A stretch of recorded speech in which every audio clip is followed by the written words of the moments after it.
2 Army Commendation Medals, and 3 Bronze Stars for valor. Mike is with us today to speak as a Vietnam veteran. He's passionate about his service to our country and the flag that means so much to all of us. When I asked Mike if he could give me a copy of his remarks today, he said there's nothing written down. I just speak from my heart. So pastor, fellow Legionnaire, and Vietnam veteran, Mike Markham.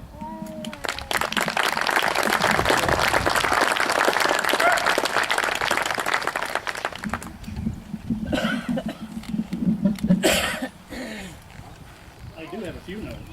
Not all of my notes, but I have some here. But anyway, it is indeed an honor to be able to be here to share with you on this Memorial Day some of the stories of heroes that I served with in Vietnam. Like the fellow that just announced me, I am a Vietnam veteran. I served in Vietnam in 1969 and 70. I served in the infantry. I was in a point squad. It was newly formed when I got in country. Another fellow formed it, but there were 11 of us that volunteered to be in that point squad. Of those 11 guys, 2 of us made it for the full year. 2 guys were short, all the rest were killed or wounded. We had many replacements. Many of them too were killed and wounded in that conflict over there. There are 54,298 men that died in Vietnam. There were 103,284 that were wounded in action in Vietnam. A few years ago I went to a military reunion, first one I'd ever been to. It was our 40th reunion. And after it was over, they sent me a newspaper with our picture in it, the names of all the guys, and some captions of things that took place when we were over there. I would like to read you just one sentence. It says the company began with 80 to 88 men. 30 of them were killed in combat. Several others were wounded in combat, and all were scarred. That is really true. It was the worst year of my life. I never had anything like that ever before or since. It was horrible. And I'm here to challenge you today to be patriotic, but to also be to think about the freedoms that you have and the cost of those freedoms. It is very costly. Everybody here today is free. We're Americans. We have more freedom than anybody in the world. And that freedom comes at a big cost. Today you get to sit here in this nice cemetery on your chairs there and on a nice day and listen. You're free to do that. You're free to go home afterwards and have a picnic or go out on the boat or go golfing. And if you're from out of state, you get to go from one state to the other with no regulations. You can go because you're free. That freedom comes with a tremendous cost. And I want you to look at today the cost of the freedom that you have. I also want to challenge your thinking about the flag. What do you think about when you see the flag of the United States of America? When you see a bunch of old veterans walking in a parade and you stand there with your hand on your heart, what's going through your mind? Or you're at a ball game and somebody gets up to play the national anthem or to sing the national anthem. What goes on inside your head? What are you thinking about? I want to challenge your thinking. Every time, doesn't matter if I'm carrying the flag or out in the middle of a ball field or sitting in the audience, every time I hear the national anthem and I stand there with my hand on my heart, I always go down through a list. Chet Struthers, Bruce Hahn, Wesley Milton, and so many other guys. Ron Evans, Garrett Blanksma, a guy that Pequot that went to Vietnam and died. So many men. I go through that list every time. I would like to share with you just a few stories of those heroes. Many of them died. Many of them were wounded for your freedom.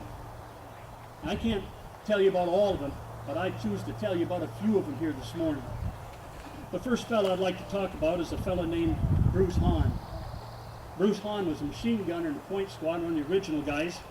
It was an all-volunteer squad, so you didn't have to stay in there if you didn't want to. He had been in, I suppose, 6 months or 7 months or so, and then he decided he wanted to go out and be in the company. So we relieved him to go to the company. That was just before we invaded Cambodia. The night before we invaded Cambodia, B-52s flew over and bombed on the Cambodian side of the border. They dropped 10,000-pound bombs, blew holes in the jungle. They detonated above the trees and turned the trees into mush, chips. The holes were so big that we could land 2 or 3 choppers in at a time. I was on one of those choppers. We landed and they hovered above the ground, and then we jumped out the sides. We were supposed to run out and hit the ground just in case we were in a hot LZ. But it wasn't a hot LZ, but we faced another enemy that day. When we hit the ground, it was like landing on a bunch of cushions because of the chips and everything, but it was filled with red ants, fire ants, and they were eating us. And we'd run for the tree line so we could get in the tree line, take off our packs and our clothes. You should have saw a bunch of GIs half naked, swiping off red ants off their bodies. Now, that's what they were doing. We always said after that you couldn't kill a red ant. You could drop a 10,000-pound bomb on his head and all you did is tick him off real good. Anyway, after we got all settled in there, we got the red ants off us, the old man called me up and said we needed to go in and recon the river. So I and the point squad, our 11 guys, one man carried his pack, all the rest of us left our packs out there at the bombed out places. The RTO had his pack, radio operator, machine gunner of course brought the machine gun. We all brought ammunition for the machine gun. And we went up to the edge of the river and we reconned that river. And as we were going through the jungle, we saw old bunkers, old placements, but there was nothing fresh. We checked out the whole river. It was all good. Called up the old man, told him that it was safe. They could come on up. And he brought the company up. And then after they all got set up and we got in our little area of operation, then I said, well, I'll take 9 guys back out there. I left my machine gunner and I left the RTO because they already had their pack there. And the rest of us went back to those bombed out holes to get our packs. When we got out to those bombed out holes and we threw on our packs, we started to cut our way back through the jungle. Then the artillery started coming. Not their artillery, our artillery. Some colonel or general or something flew over. He saw movement on the Cambodian side of the border, thought it was the enemy, and called artillery in on us. It was the scariest thing I've ever been through in my whole life. It was fierce. The rounds sometimes go off and they hit the treetops. Sometimes they hit the ground. The ground just shivered and shook. We're trained to hit the ground and stay put, get low, because the shrapnel will jump around, cut you up, kill you. But everybody doesn't do everything they're trained to do. And that day, some of them broke and run. And as we're cutting our way back through here, they come running. My squad's down on the ground, but there are guys running, trying to outrun that artillery. After it all settled down, we started working our way back up towards that river. We came around, I'll never forget, it came around a big clump of bushes. There's places all blowed out. Got around the other side of those bushes. And there lay Bruce Hahn, floating too. The only thing that was holding him together was a little bit of skin on one side. There was no blood. His head and his feet were going in the same directions. Your freedom's not free. It's ugly. There's a great cost to the freedom that you have. We worked our way back up to the edge of that river. My RTO, Mike McKeever, and him was shrapnel up his butt. He was dusted off, and I've never seen him since. He's still alive, though. Steve Todd, my machine gunner, was okay. He survived. 40 years later, at a reunion that I was at just a couple years ago, he told me the heaviest thing that he ever picked up in his life was a man's arm on that day. Your freedom's not free. It comes with a huge price. You have to pay for freedom, or have to be paid for you for freedom. Another man was Chet Struthers. Chet Struthers was just one of the most brilliant people I ever met in my life. We got out of Cambodia, we got in an ambush, and Chet got shot. Got shot in the head. Didn't kill him right away. We were able to keep him alive, at least till we got him out to the choppers. Firefights are loud and noisy. They kind of come in waves. If you've ever been in one, you can relate to that. If you haven't, you just can't relate. But they come in waves. They're real loud, and then they kind of settle down, and then they go again. And I suppose it took us half hour, 45 minutes before it settled down enough that we'd get Chet back. We got him out there to the choppers, and there were choppers coming in all over the place, medevacs. Men being carried out, dead guys all over the place. I come up to the chopper, and the guy, the gunner on the chopper, he said they were full. They couldn't take no more. I said, he's been shot in the head. He said, we'll take one more. threw Chet up on top of a pile of bodies. It was horrible. He flew away. We got the call back in a couple hours that he had died by the time he got there. Your freedom's not free. It comes at a huge price. His replacement was a fellow named Wesley Milton. Wesley was a new guy in country, brand new guy. This is probably June. I'm going to go home July 12th. This is probably in the middle of June he showed up. And so he wanted to be in the point squad, so we let him in. When new guys had come, it was hard for me towards the end to stick them up front, but it was part of my job. I had to put them up front. It wasn't fair for the other guys. Everybody had to take their turn cutting the point. And so we were been out for a couple of weeks, and we were getting our way coming back into a fire base. And I thought, well, it's nice and open. We're running alongside a river. It's a place where we've been before. I'll put my best drag man behind him, Rat, who was actually the best point man that I had. Put Wesley up front. Rat was behind him.